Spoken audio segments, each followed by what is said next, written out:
마가복음 16장 1절에서 우리 8절까지를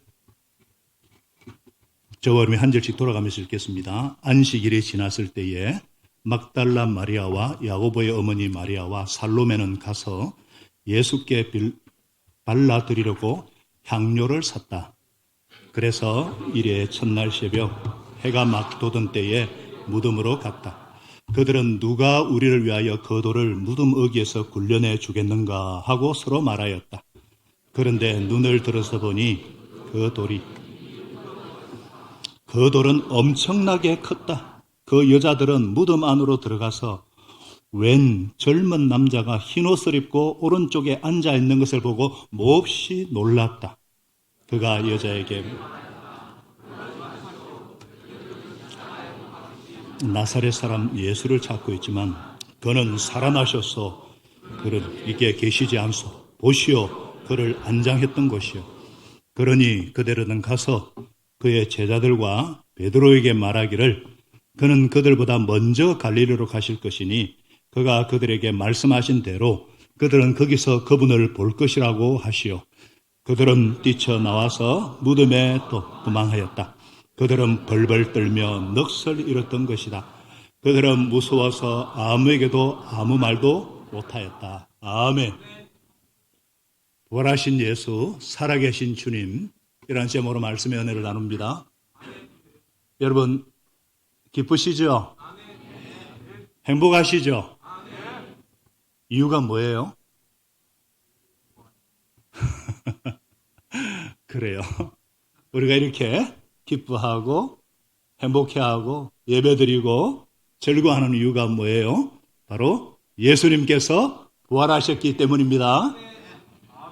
살아계신 예수님 때문이죠. 그래요. 제가 목사로서 가장 보람되고 기쁘고 의미 있게 생각할 때가 언제냐?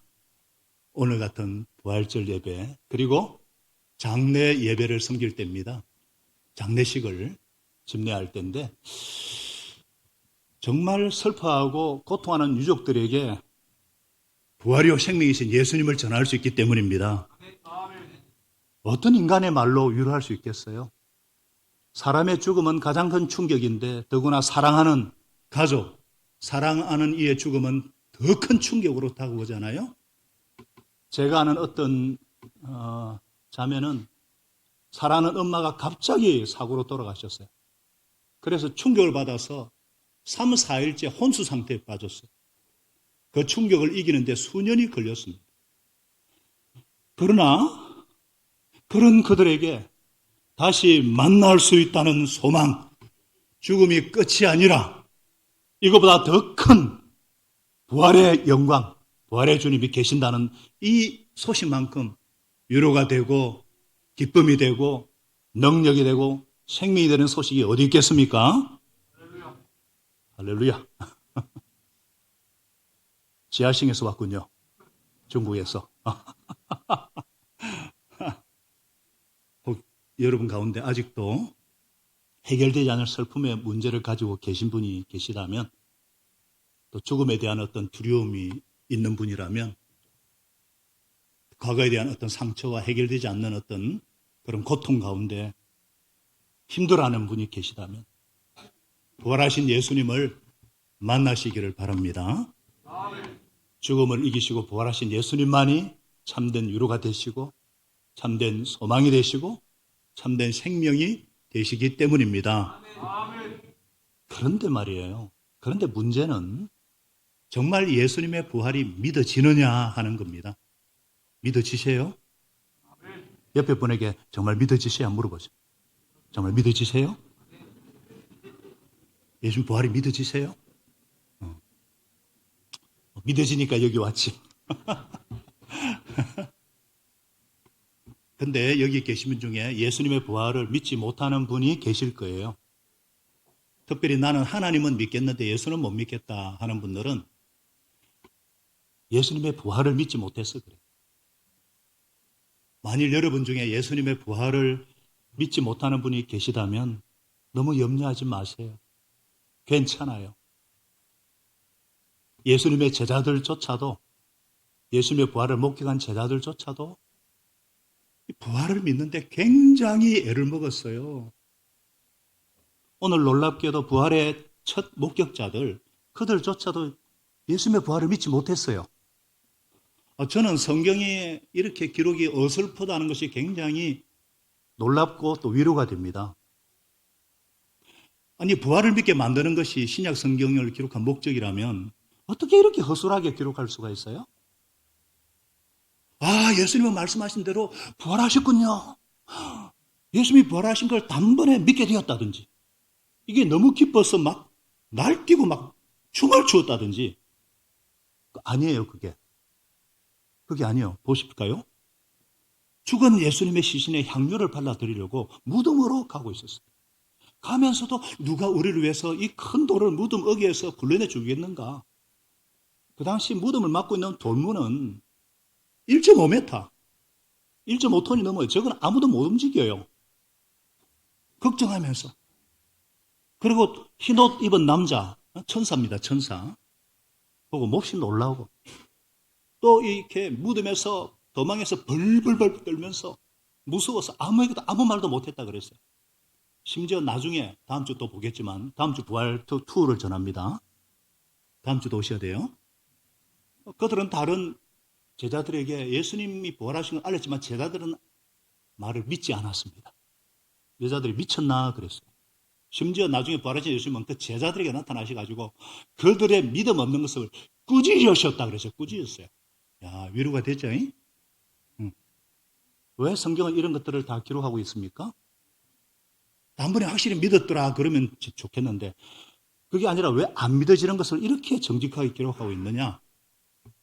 이 부활은 쉽게 믿을 수 있는 사건이 아닙니다. 인류 역사상 유일무이한 사건, 우리 이성으로 경험으로 절대로 이해할 수 없는 사건. 이들은 예수님을 인간적으로 사랑했지만 부활을 믿은 건 아니에요. 인간적으로 사랑한다고 해서 예수님 믿어지는 거 아닙니다. 아닐 수 있어요. 예수님을 여전히 사랑할 수는 있지만 안 믿어져요.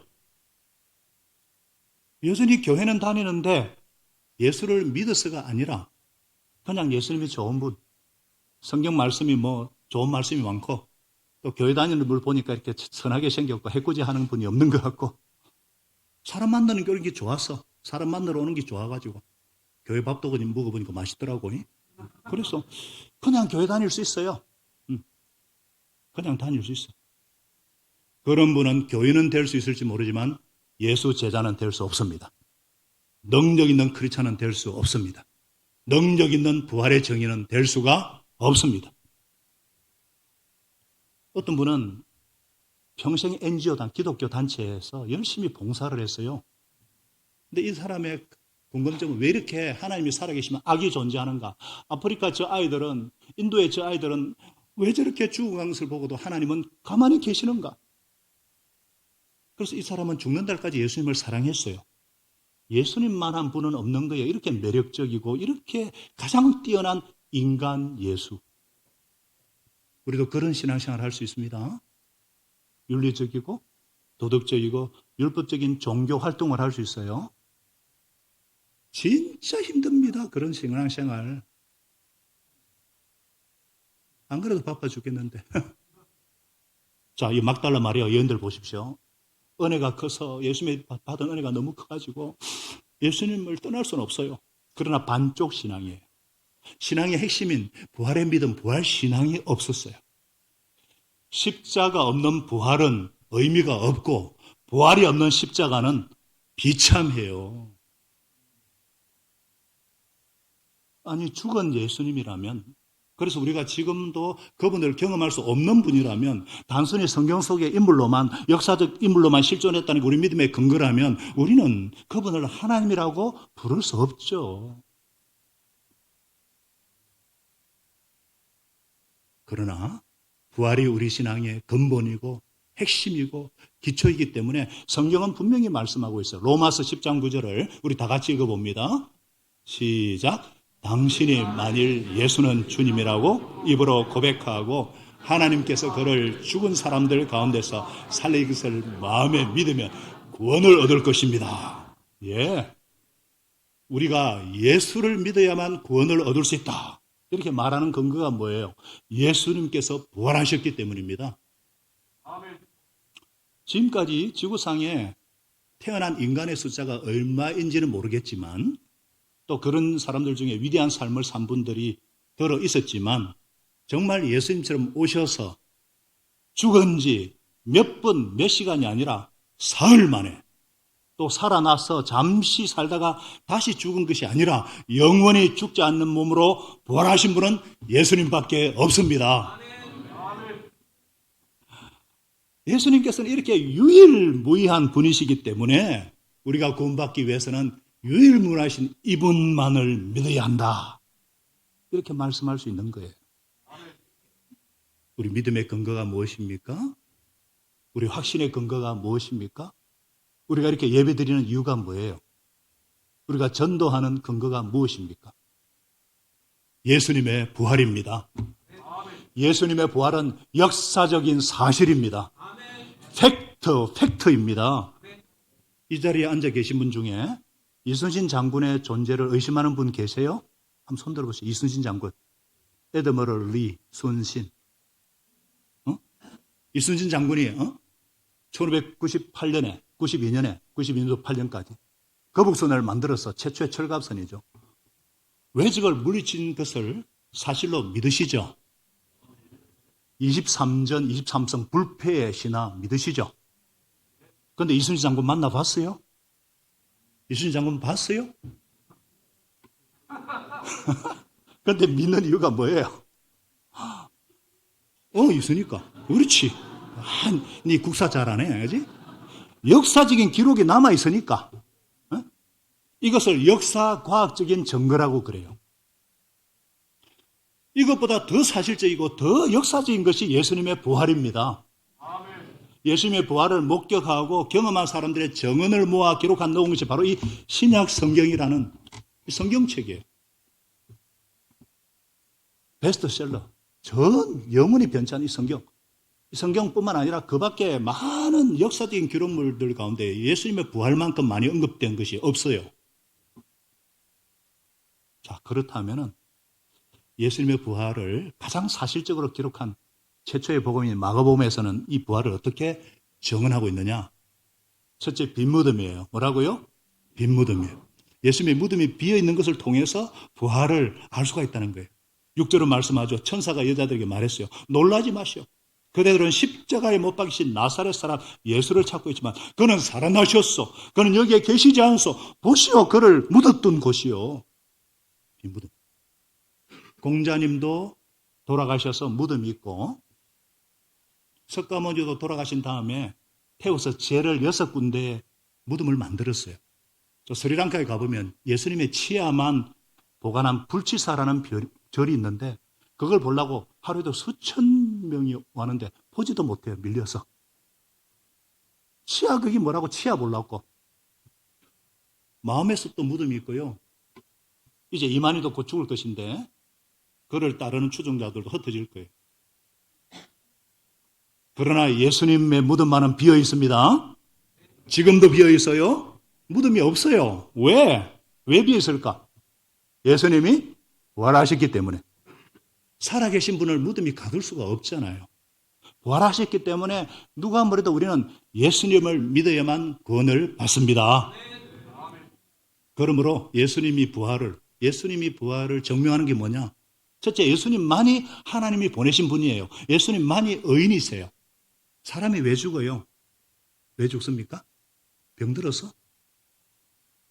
세포가 노화해서 죄 때문에 죽어요. 죄의 삭선 사망이에요. 우리가 죽는 이유는 죄 때문이에요. 그러나 예수님은 죄가 없으신 분이에요. 그래서 죽음이 예수님을 잡아놓을 수가 없는 거예요. 예수님은 부활하지 않을 수가 없는 분이에요. 왜? 죄가 없으니까. 모든 종교를 창시한 인물들이 참 훌륭한 분들인데 죽음 앞에서 무력했다는 게 무엇을 증명합니까? 그들이 위대한 삶을 살았는지 모르지만 똑같은 죄인입니다.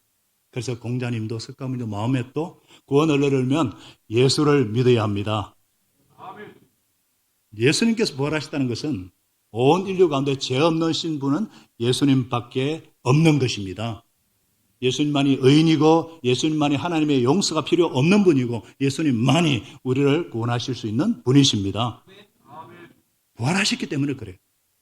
또 예수님의 부활이 증명하는 게 뭐냐? 우리가 예수를 통해서만 죄 용서받습니다. 뭐라고요? 예수를 통해서만 죄를 용서받아.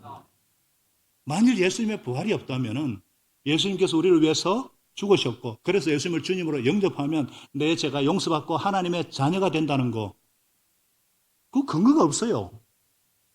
그거 어떻게 알아요? How do you know? 어떻게 알아요? 그래서 고린전서 15장 14절에 뭐라 그래요? 그리스도께서 살아나지 않으셨다면 우리의 선포도 헛되고 여러분의 믿음도 헛될 것이고 그리스도께서 살아나지 않으셨다면 여러분의 믿음은 헛된 것이고 아직도 우리는 죄 가운데 있을 것입니다. 제가 지금 거짓말하는 거예요. 예수님이 살아나지 않으셨으면. 그래서 우리가 한 번씩 구원의 확신이 흔들리기도 하고 때로는 감정이 왔다 갔다도 하지만 내 죄를 용서받았다. 내가 하나님의 자녀가 됐다는 건 부활이라는 엄연한 역사적인 사실에 기초합니다. 그렇기 때문에 확신 갖고 사시는 여러분이 되시기를 부탁드립니다.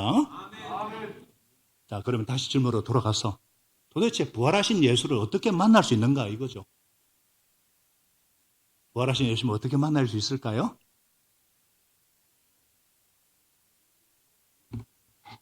부활하신 예수님이 먼저 인격적으로 찾아와 주십니다. 성경 말씀을 통해 찾아와 주십니다. 6절에 그는 살아나셨어. 그는 여기 계시지 않고 보시오. He is not here. He has risen. 지금 살아있다는 거예요. 부활하신 예수님은 무덤에 계시지 않습니다.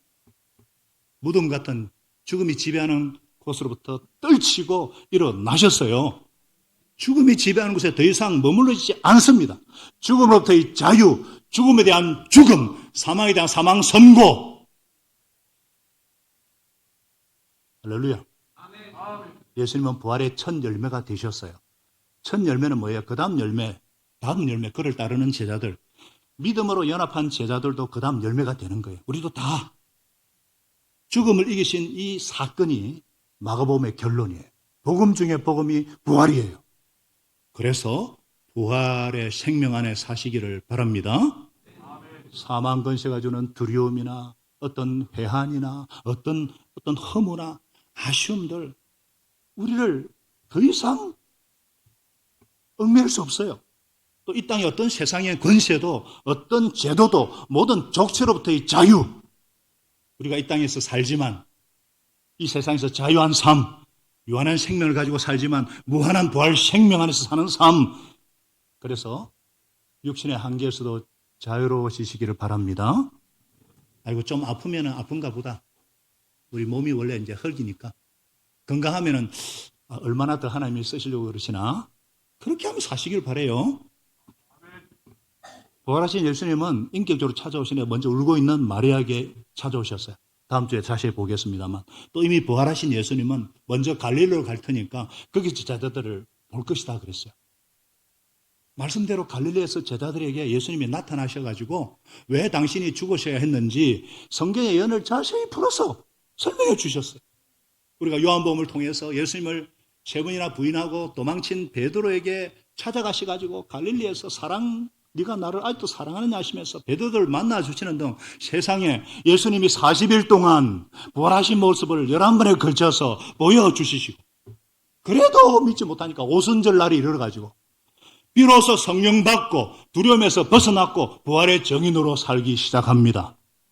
부활의 의미를 정확하게 깨닫게 되고 부활하신 주님과 함께 성령으로 다시 태어나는 거듭나는 삶을 살게 되었어요. 이것을 갈라디아서 2장 20절에 뭐라고 하느냐 한번 읽어볼게요. 시작. 나는 그리스도와 함께 십자가에 못 박혔습니다. 이제 살고 있는 것은 내가 아닙니다. 그리스도께서 내 안에 살고 계십니다. 내가 지금 육신 안에 살고 있는 삶은 나를 사랑하셔서 나를 위해 자기 몸을 내어주신 하나님의 아들을 믿는 믿음 안에서 사는 것입니다. 할렐루야. 왜 성경은 이렇게 자세하게 그냥 단번에 믿었더라 그러면 되는데 이 안 믿어지는 것을 이렇게 정직하게 기록하고 있느냐? 부활이 믿어지지 않는 사건이니까. 3년을 따라다닌 제자들, 아니 직접 부활하신 예수님을 본 제자들조차도 어려워요. 부활은 믿기 어렵습니다. 그래서 우리 중에 부활을 믿지 못하시는 분들, 그건 당연해요.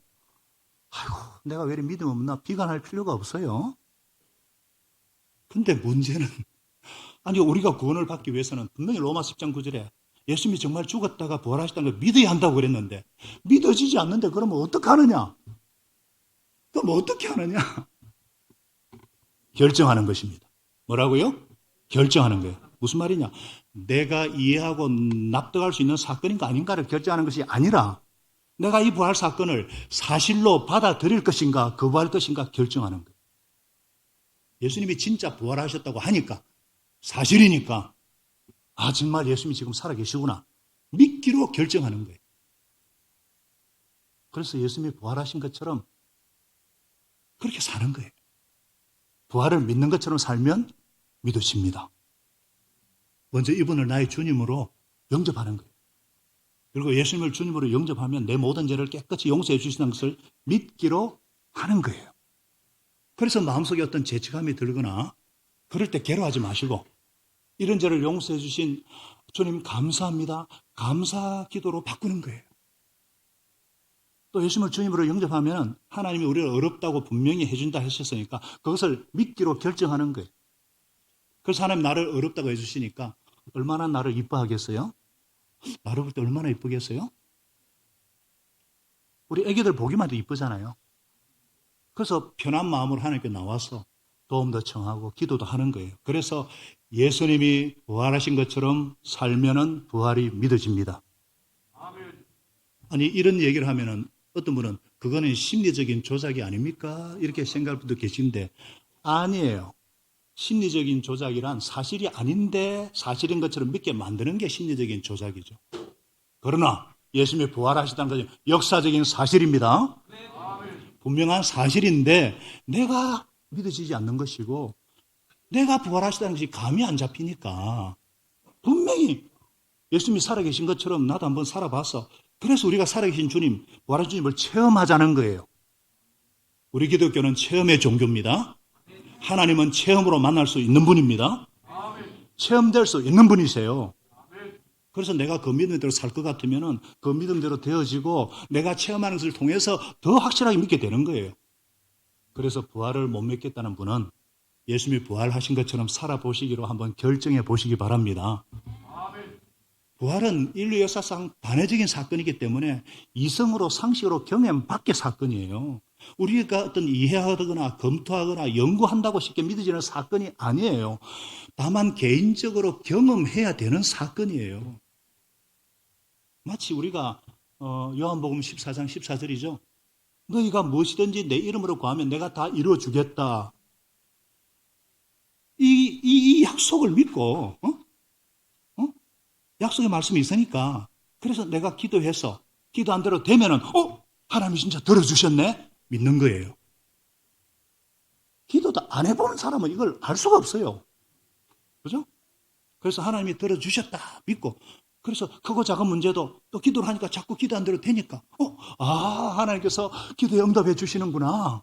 확신이 더 커지고 그래서 더 큰 문제도 또 놓고 기도하고 또 기도한 대로 되니까 하나님이 기도에 응답해 주시는구나.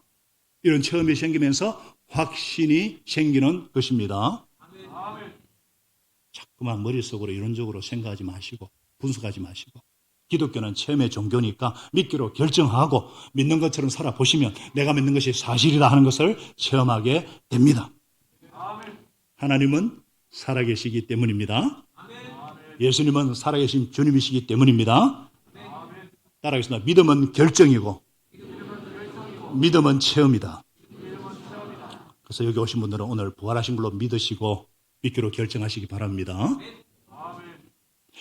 그래도 잘 안 믿어지면 어떠나? 그래도 잘 안 믿어지면 문을 쾅 부셔야 됩니다. 따라하겠습니다. 문을 쾅 부셔라. 이게 무슨 말이에요? 사진에 한번 보실까요? 나의 녹슬고 상처나고 닫혀있는 이 마음의 문을 부셔라 그러는 거예요. 왜 그런가? 요한계시록 3장 20절에 분명히 예수님이 말씀하세요.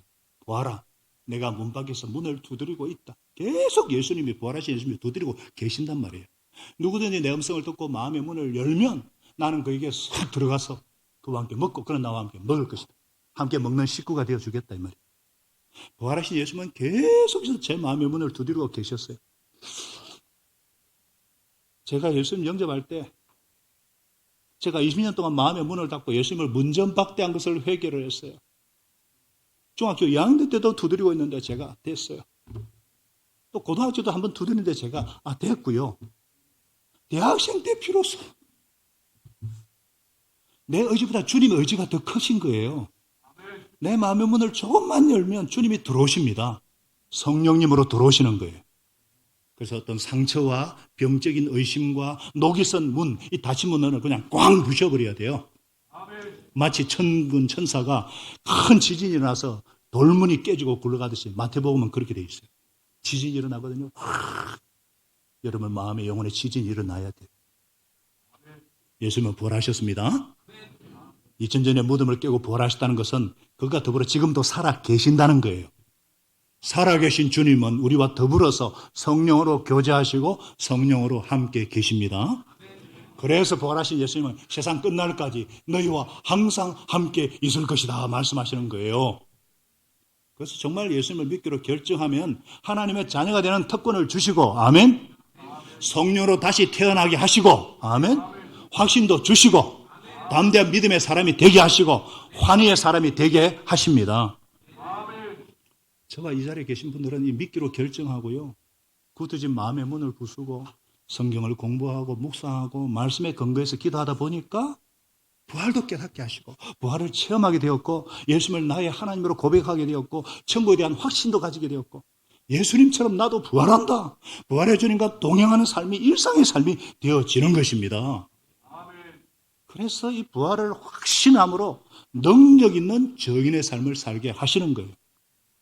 예수님처럼 우리도 부활할 것이기 때문에 오늘이 중요하고 과거의 후회도 아니고 미래의 염려도 아니고 오늘이 중요하고 이 땅의 어떤 현실 이해관계에서 얽매긴 좁은 삶을 살지 아니하고 정말 그리고 날마다 죽을 수 있고 왜? 날마다 부활하기 때문에 아멘이죠? 아멘.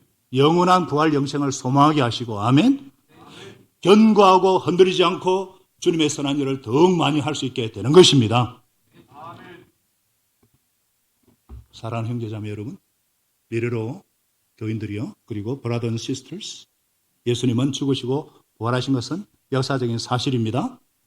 비어있는 무덤이 증거하고 제자들의 변화된 삶이 증언하고 있고 제자들의 증언으로 기록된 성경이 적혀 있고 저를 비롯한 많은 사람들이 부활하신 예수님을 믿기로 결정해서 그분을 체험하고 만났습니다.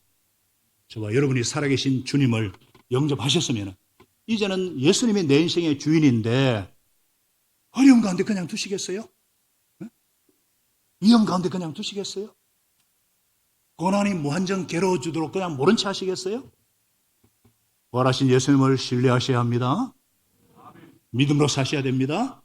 부활하신 예수님은 살아계신 주, 나의 주님, 나의 하나님이십니다. 부활하신 예수님을 찬양합니다. 부활하신 예수님을 찬양합시다. 다 같이 일어나겠습니다. 우리 살아계신 주님을 찬양하겠습니다. 우리 인도 또 베트남에서 온 우리 형제자매들이 찬양했지만 우리 모두가 부활하신 주님을 찬양합시다.